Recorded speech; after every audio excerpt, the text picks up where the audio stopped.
전세를 우선 살게 해야 할지 월세에 살다가 매수를 해야 할지 정말 고민입니다. 어려운 시장에 전세가를 거래를 잘 되게 하기 위해서는요.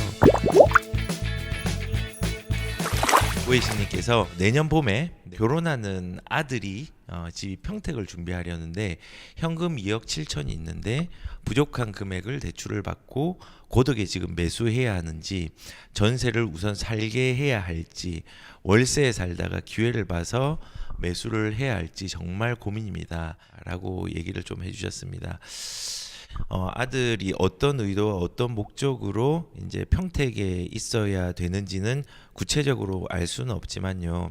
일단은 주택이 없는 사람은 주택을 매수하는 입장으로 가는 게 조금 더 유리하지 않을까라는 생각이 듭니다. 왜냐하면 지금 이제 미래를 우리가 알 수 없으니까는 되게 많이 고민을 하는 거잖아요. 근데 이제 중요한 건요. 가격과 거래가 어두울 때는요. 현재의 순간의 안도감을 위해서 이 시기를 피해가거나 머물러 있는 게 아니라 미래를 위해서 위기를 잘 해석하고 개선하는 관점에서 실천하는 게 본질이거든요. 그 본질이 뭐냐면은 무주택자는 지금 현재는 거래의 기회가 있는데 금리와 장기 하락의 공포가 무서워서 거래를 못하는 경우가 있고, 그 다음에 1주택자는 내 집이 안 팔려서 갈아타기가 어렵고, 2주택자에서 다주택자들은 세금으로 거래를 못하는 상황입니다. 이 상황이 언제까지 갈까요? 10년 이상 갈까요? 그리고 집이 반토막 날까요? 저는 아니라고 생각합니다. 집값은 일반적으로 하방 경직성이 있고, 지금까지 집값은요 가격이 떨어지는 시기보다 올라가는 시기들이 훨씬 많았습니다. 그리고 이게 10년 동안 거래가 없고 거래가 어려운 시기는요 10년 5년 이렇게 가지를 못합니다. 그렇기 때문에 우리는 무주택자라면 중요한 핵심이 있습니다. 머지않아 1주택자, 2주택자, 그리고 다주택자, 그리고 무주택자 모두가 참여하는 환경이 주어졌을 때 무주택자의 시장의 참여 기회는 좁아집니다. 아무래도 무주택자는 시장 참여에 대한 행동력이 가장 느리거든요. 그 느린 행동과 결정이 또 상승의 끝자락에 머물러서 거기서 나 지금 상승하니까 어떡하지 떨어지게 또 기다리는 거예요. 그러다가 결국은 상승의 끝자락에 머물러서 부동산의 회의를 가지고 가시는 분들도 많이 발생할 수 있습니다.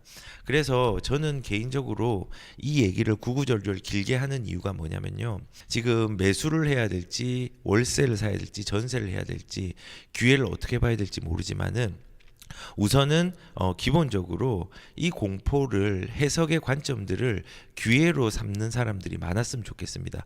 평택 같은 경우는 조금 시장이 안 좋은 상황은 분명히 맞지만요.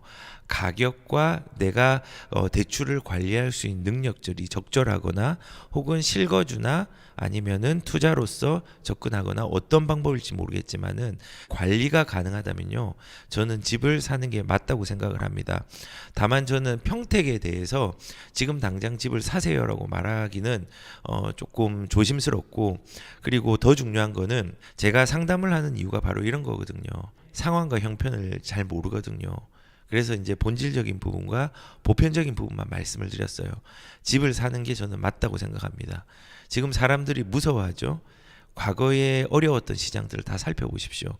모두가 그 공포로 떨고 있을 때 용기와 마인드 컨트롤이 잘 되는 사람은 그 위기를 기회로 전환하는 사람들이 많았습니다. 그리고 버티기가 어려운 사람들은 그 버티는 부분들에서 내가 끝까지 버틸 수 있는 여력이 있으면은 그 버틴 결과물들이 지금 자산의 증식과 부의 순서가 바뀐 사람들도 꽤 많이 있습니다. 그래서 고혜신님, 일단은 우리가 주식과 같이 선택제가 아닌 필수제인 부동산에 대해서는요, 전세와 월세를 고민하는 것보다는 실거주로 한다면, 그리고 무주택자라면요, 하락과 상승에 상관없이 이 타이밍을 이용하는 게 되게 중요합니다. 왜냐하면 영원한 하락은 없다고 했습니다. 다만 가격이 떨어지는 시기는 있습니다. 그리고 올라가는 시기는 있습니다. 하지만은 영원히 떨어지는 시기가 없거든요. 그래서 오랜 시간 동안 실거주로 가져간다는 문제가 없지만 뭐 이제 이 부분들은 보편적인 얘기고, 더 중요한 거는 고 예신님이 어떤 상황에서 아이가 형편에 머물러 있는지, 그게 더 중요합니다. 거기에 따라서 똑같은 물건이라도 다른 결과를 낼 수 있기 때문에 그 상황들을 조금 더 봐야 됩니다. 그래서 제가 뭐 보편적인 얘기만 좀 말씀드려서 너무 죄송하지만 일단은 집을 사는 게 맞다는 거 그거 하나, 두 번째는 이 전제가 무주택자 그리고 실거주라면은 사는 게 맞다는 거, 세 번째는 관리 가능한 재정의 범위가 뭔지를 가늠해서 들어간다는 것. 요런 조금 소소한 전제들을 조금 체킹을 하고 평택 혹은 다른 지역들을 좀 고민을 해보셨으면 좋겠습니다. 루나스님께서 저는 그냥 전향한 아파트 두 채랑 낡고 오래된 빌라 보유 중인 다주택자입니다. 현재 좁은 원룸 10년 거주 중인데 사람답게 살고 싶어 빌라 올수리해서 들어가려고 합니다. 현재 시장 상황이 전세 시세가 떨어진다고 해서 예비 자금을 빌라에 들어가 산다고 다 써버린 게 옳은 선택인지 불안한 마음이 생기기 시작해서요. 참 대출은 없습니다. 저는 지금처럼 시장이 어려운 시장이기 때문에 대출이 없다고 하시면요, 저는 빌라로 우선은 들어가도 상관없다고 생각합니다. 그리고 이 빌라를 거주를 하신다는 것은 의미가 여러 가지가 있는데요.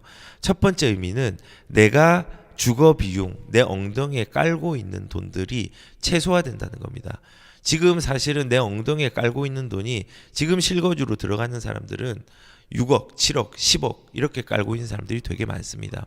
그런데 어디에 입지인지 모르겠지만은 아파트 두 채를 가지고 있고 입지적으로 낡았지만은 문제가 없다면은 빌라로 들어가서 이 두 개를 방어하는 방법으로 가는 게 좋습니다.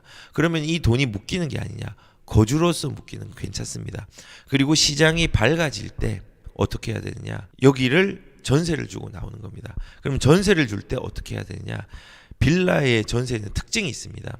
인테리어를 잘 하면요, 전세가를 매매가보다 훨씬 비싸게 받을 수 있는 경우도 생깁니다. 근데 사람들이 그걸 위험하게 생각을 하죠. 그렇기 때문에 저는 거주비를 조금 줄이는 상황이 된다라는 입장에서 어려운 시장에 뭐 많은 돈이 아니기 때문에 빌라는 진입해도 된다고 생각하고, 이것들이 시장 상황이 풀리면은 다시 나와서 돈을 활용하는 방식으로 가는 것도 좋은 방법이 될 수 있다고 저는 생각을 합니다. 그래서 불안한 마음은 기준이 없을 때 생긴다고 생각합니다. 불안한 마음을 해소하려면요, 내가 주체적으로 단단한 기준이 세워져야 됩니다. 그 기준을 세우려면요, 시장을 해석해야 됩니다. 시장을 잘 해석하려고 하면요, 언론을 100% 해석하면은 안 됩니다. 필터링을 해서 해석을 해야 됩니다. 언론은 시장의 상황을 정확하게 전달하는 게 아니라 많은 사람들이 볼 수 있는 헤드라인들을 먼저 선점을 합니다.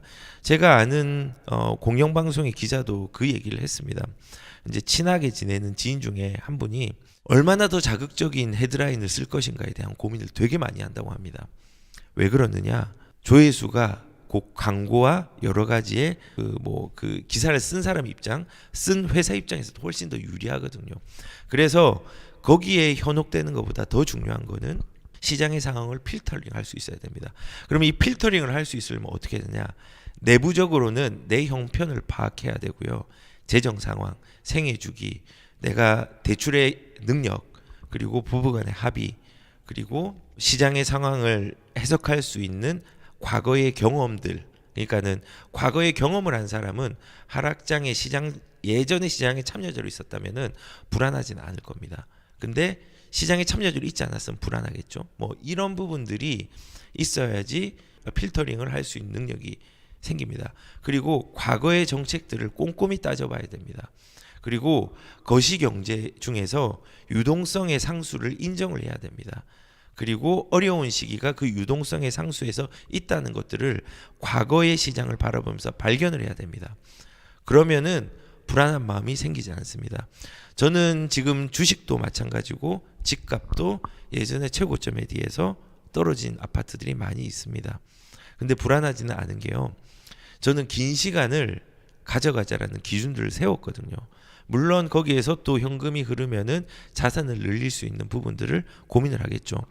그래서 그런 긴 시간을 생각했기 때문에 지금 가격들이 많이 빠졌지만 제 주택도 거래된 것 대비해서는 급급매로 거래된 부분에 대해서 가격이 많이 빠졌지만은 그럼에도 불구하고 제가 오랜 시간 보유를 하고 있어서 아직도 저는 집값이 그 최저점, 최근에 온 저점보다 더 싼 값에 샀기 때문에 빠지지가 않았습니다. 근데 여기에서 실수를 하면은 이제 불안해지는 겁니다. 샀다 팔았다 샀다 팔았다 샀다 팔았다. 이거를 수십 번 한 사람을 상담을 통해서 만났습니다. 근데 돈 번 게 없습니다. 너무나 신기한 게 돈을 많이 못 벌었습니다. 너무 좋은 물건들을 많이 팔았거든요. 서울의 행당동, 마포, 용산 다 그거를 사팔사팔 한 거예요. 근데 결국은 남은 돈들이 없더라고요. 많이. 그 이유가 뭐냐면요. 기준 없이 해석을 해서 그렇습니다. 근데 그 기준과 필터링을 하는 그 과정들이 있어야지 용기가 생깁니다. 그래서 제가 말씀드린 거는 내부적으로는 내 형편을 알고 외부적으로는 과거의 시장이 어떻게 흘러왔는지를 파악을 한다고 하면은 마음이 단단해집니다. 예, 그래서 불안한 마음을 버리십시오. 예, 버리시고 그걸 버리는 과정 중에서 과거를 점검하고 내 자신에 있는 투자의 형편들을 욕심을 얼마나 부려도 되는지를 한번 잘 점검해 보셨으면 좋겠습니다. 최정희님께서 저번에 질문을 주셨었는데 지금 물량들이 너무 많은 지역에 있어서 가격들을 천천히 내리면서 일시적 일가구 2주택을 노리고 계시잖아요. 근데 이거를 제가 답글에서도 말씀을 드렸지만요. 전세가를 맞추기 위해서는요. 그리고 매매가를 거래를 잘 되게 하기 위해서는요. 그냥 단순하게 조금 내려서는 안 됩니다. 지금은요. 아직까지 몇 달간은 그렇게 될 것 같아요. 정말 획기적으로 내려야 되고 매매를 하는 경우에는 내가 비과세를 받는 범위의 유리함이 더 될 수 있도록 이제 가격들을 맞춰서 내리는 게 좋고 전세도 경쟁력 있게 해야 됩니다. 그래야지 거래가 되지. 만약에 전세가가 4억인데 가장 낮은 전세가가 4억인데 나 4억 3천 할 거야. 안 나갈 가능성이 큽니다. 획기적으로 더 내려야 됩니다. 매매가도 마찬가지입니다. 그래서 더 좋은 물건으로 진입하거나 관리를 하기 위해서 그렇게 한다면요. 그 방법을 좀 쓰시는 게 맞습니다. 천천히 내리면요. 그만큼 나는 경쟁에서 계속 밀리게 되는 겁니다. 시장이 어둡고 거래가 어두울 때는요. 이거를 피해가는 시기로 생각하지 말고요. 뭐 순간의 안도감으로 나는 뭐 지금 그냥 바람만 보고 제 집 사서 이제 큰일 났다.